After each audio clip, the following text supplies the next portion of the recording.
feeling yeah or feeling nah at this point in the day? Yeah? You feeling yeah? That's good.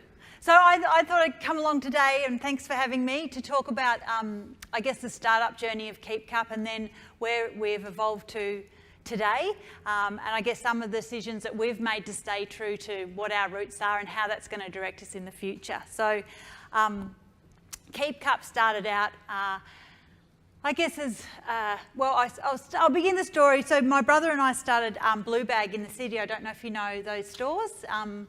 All around Melbourne, and it started off because my brother was working in London and I was here working as a solicitor in Melbourne, and every week he'd call me up with a new business idea, like what about a veterinary supermarket, or I can't remember some of the crazy ideas he had. And one day he said, oh, what about pret-a-manger? Or there are these fantastic stores in London. You go in, it's convenient space, you just grab your sandwich, the food's fantastic. Why don't we start one in Melbourne? And I thought, well, I'm a good cook and I like people. Well, how hard can it be? Well, it turned out it was really hard. And we did that business for 10 years. And yeah, you're dealing with food, so you're dealing with something that could possibly kill people. You're dealing with staff who often want to be doing something else. And it was fun, but it was a difficult business to run. And in that time, we saw the rise of the disposable coffee cup. And I remember a lawyer coming in sort of in the late 90s when we got these branded blue disposable cups. And he goes, I feel like a baby drinking out of this cup. And then fast forward to now, and we all drink our disposable cups and we don't think twice.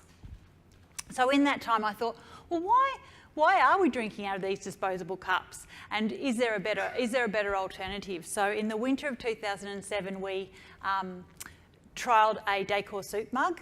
So we just bought a plastic mug and we sold it, and 15% of our customers returned and reused for a discount. And we thought, my goodness, if we get this product right, there is a market for it. And if there is a market for it, the market is global. So we went and got industrial designers to help us design the product, and we had this prototype that I thought looked absolutely awesome. We also got a grant from the City of Melbourne. They gave us funding to help send us on our way, and I still remember Tammy Stokey calling up and going, are you sure no one has done this before? It seems such a simple and obvious idea. And anyway, we got sustainability was the key to the product. I thought that the idea at the time was that Jamie would continue running Blue Bag and I would run Keep Cup from sort of home and do it in the garage. The realities turned out to be something quite different. But so we got this prototype and I took it down to a tool maker, and he said, I've got $1 million worth of tools sitting over there for much better products than yours. And he said, so if you cannot sell this off the prototype, forget about it, because you've got to be able to sell it. And it was the best advice that we ever got, because it's true. If you can't sell your idea and you don't understand what is the solution you're selling to other people, then you won't get it off the ground. So at the time I thought that was terrible, but I called, because we had Blue Bag, we dealt with a lot of corporate catering departments. So I think I called over 100 companies, and in that time you got to really hone your idea, pitch it, understand what the impediments were, and really listen to what would work and what wouldn't. And lo and behold, we got a meeting down here at the Docklands to see National Australia Bank, and I rode my bike down, and Jamie goes to me, are you even going to put it in a box? And so I got a shoe box, which I put it in. The lid didn't come off, the band was like an elastic band. Like when I look back, anyway, so I met the sustainability team at NAB and they said, we'll buy 5,500. And I couldn't believe it. And I called Granddad says, I called my dad, I go, Dad, they're going to buy 5,500. And he's like, wait till you get the purchase order. He didn't believe it either. But looking back at the time, I just thought, of course they'll buy it, like it's a great idea. But looking back, I realised that what they were buying wasn't so, it was the product, but it was also they were buying their confidence in me, that I was going to be able to deliver the product, and my, I guess my passion and my belief in what I was doing. And that's turned out to be a really valuable lesson over the years. So we did that. And then, so we got sales before we even had a product. So we'd almost paid for the tooling by the time the product went to market. And that was enormous. I mean, imagine the confidence that gives you moving forward when you've done that. So then we went to a design market in Federation Square. and in 6 hours we sold 1,000 cups. And people were coming up, and we had to assemble them as we were selling them. And I think we were selling them for $8, and people were saying, they're too cheap, you'll never make any money, put the price up, or this is my idea, you've stolen my idea.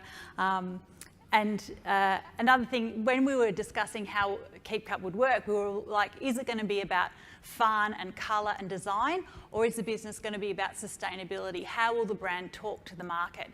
And in that market, we saw what the answer was, because a man spent about 45 minutes deciding between the soft charcoal and the warm grey. And we realised that the colour and the design were the pull-in. So people come to us and go, I don't even know what this is, but I want one. So I think in product design, designing something that is quite familiar, that looks familiar, that's not too much of a stretch from what people are used to, was of enormous benefit to us. And our timing was good in the sense that we were solving a problem that people were already thinking about. They're already thinking about the problem of disposable cups. So from there, a woman in LA did a blog called Apartment Therapy, and that afternoon we watched as 7 people in America bought Keep Cups from this market in Federation Square. So we set up our digital platform to be global immediately. And then we followed the business. My brother was travelling in the UK and we set up over there. We thought it would go the same way it went in Australia, but of course the market is completely different. So in Australia, Keep Cup grew with the independent scene. So a sort of a hidden part of the success of the business was we found a distribution network that not many other people, well, no one was really using. So the cafe scene, and before Keep Cup, cafes really only sold food and coffee, and we gave them another revenue stream. Whereas in the UK and in the US, they've had merchandise shelves for years and years and years, so there's not much new in that.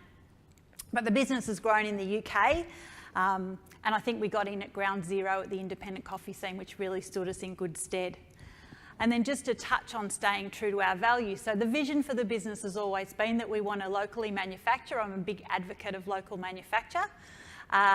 And we wanted to create a sustainable story in every market that we're in. And 2 years ago, we got to the point in the UK where we had enough volume that we could locally manufacture.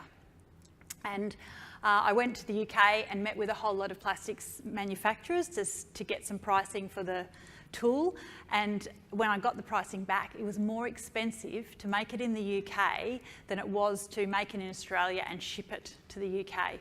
And I went to my team and I go, oh, I don't think we can do this. Like commercially, it just doesn't make sense. And one of the girls I've worked with for many, many years, she was at that first design market, said, you have to do it. You have to be true to your values. You have to bank that the reason you're in business and what you're doing it for, which is about sustainability and local manufacture, will resonate with the UK consumer, and you'll be able to absorb that price increase by the more product you'll sell in the UK as a result of local manufacture. So it was a bit of a leap of faith, but it was one that paid off, and now we've got a great local manufacturer, and we put on the box that it's made in the UK and it's selling very well over there. And so then so that's all been going very well. And then on May 31st this year, War on Waste aired. Did anyone see that show? Well, and what it did was Craig Rucastle did a show all about waste and our responsibility for it. And they called up to get a fact check from Keep Cup. We've just recently done a life cycle analysis about our product, how it's manufactured, and I guess independently establishing our sustainability credentials. So they gave a fact check, and then I got an email that night saying, would you like to come down and be on the tram with Craig? And I missed the email, the biggest regret of my career. Anyway, the show aired on May 31st. We were all excited. We knew it was going to talk about the fact that disposable cups weren't recyclable and what the alternatives were. It aired. Our website crashed that night. And we came in and thought, oh, that was good, that was awesome. We sold 200 cups online, that was a good result. And then the phone rang, and it hasn't stopped. And what has happened is that our business has more than doubled overnight. And what that's meant is that every system we had in our business broke.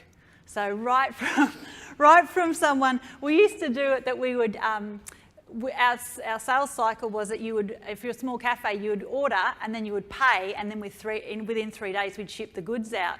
And then we had customers saying, your keep cup, because what you're doing is you're keeping our money and your cup, because we just couldn't get the product out in time. So we've had to go through our entire process, from the way we take payment to the way people order, our customer service portal, and move from being a pick-to-order organisation to pick and pack.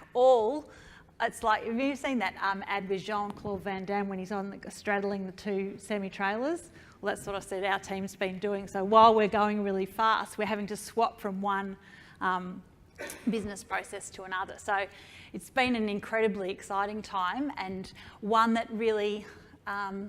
So our aim was always to get reuse rates to 30%, and we're now seeing cafes calling us up going, we've gone from 30 people using a reusable cup to 300.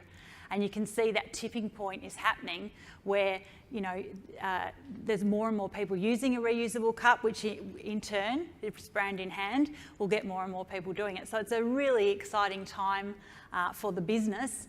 And yeah, that's where we're at Keep Cup. And being true to our values, we're still in Fitzroy. Another of our issues is how do we continue to operate within the inner city, but it's where we like to be, so we'll do our best to stay.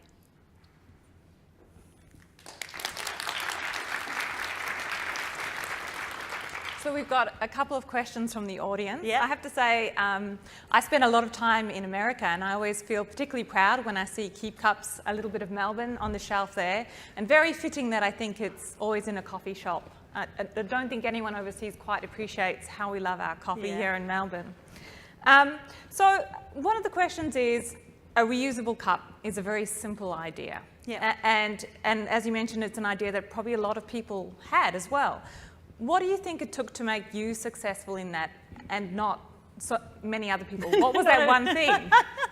I don't know. There's a quote I love from Thomas Carlyle who says that, what is it about? That the originality is not about novelty, it's about sincerity. So I think that the sincerity of the mission of the business and its belief, and the way that everything we do is reflected right throughout the business. So when we said we would be about fun and colour and design, sustainability has always underpinned what we do. So when you scratch the surface, you can see every decision we make about how we make the product, the materials we use, the way we ship it, the way our staff talk and behave. It runs right through.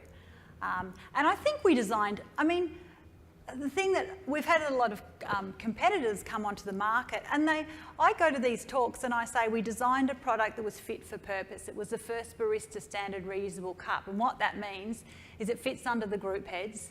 It has a volume that's the same as disposable cups, so you can dose the coffee correctly, like get the apportionment of milk and coffee right.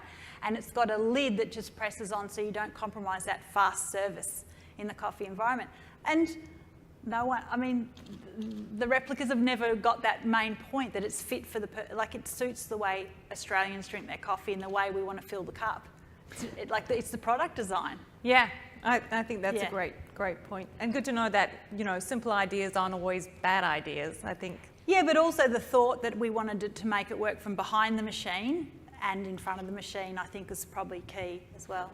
So someone's asked about your collaboration with Sea Shepherd, which I actually don't know much about, so if you want to talk to about that. And who approached who? I can't remember. So there's a fellow who's worked with us for many years, Isaac, in our sales team, and I think he loves Sea Shepherd. And I think he might have spoken to them at some point, but we did a cup, and then I think it was just for the Australian market, and now that's extended globally to a collaboration with them. So we give 15% of the retail price to Sea Shepherd for every cup we've sold. But the wonderful thing is that Sea Shepherd's not so much known in the UK market, but when we were at London Coffee Festival last year, people were wanting to buy it just because of they thought the logo was cool. They didn't even know what it was. I don't know if you know it, it's like a skull and crossbones, and it's all black. It's very pirate-like. Yeah.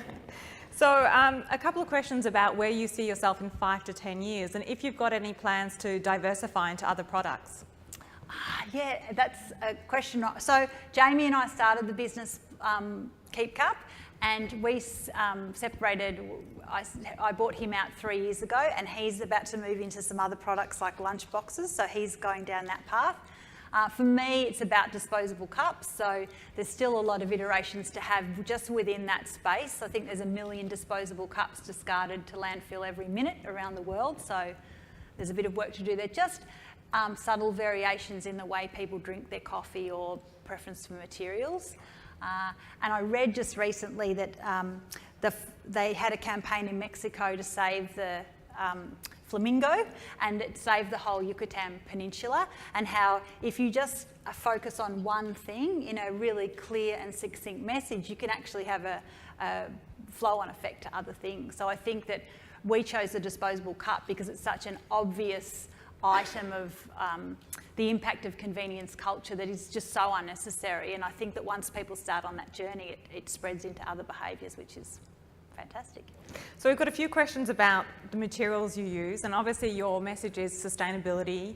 Yeah. A few questions around thinking about using materials other than plastic to create your cups. I'm sure you get this a lot. Yes, I do get this a lot. So plastic. So when we go to Europe and we say we're making cups out of glass, they're like, why? Why would you do that? Because plastic is actually the material that most can have a closed loop system. So we use number 5, which is polypropylene. It can be downcycled into many other products. I think that people are getting really confused about the materiality issue. It's not so much the material you're drinking from, it's the volume you are using. So 1 keep cup is like 86 grams of plastic. If you use a disposable cup and lid for a year, that's 3 kilograms of plastic just in the disposable cup and lid. So it's not so much, if we tried to take plastic out of our lives, like there are so many items we use of plastic, and the ones we need to target are the ones that are made of, that we only use once. Well, thanks very much, Abigail. It was great to have you here. Great Melbourne success story. If you join me in thanking Abigail.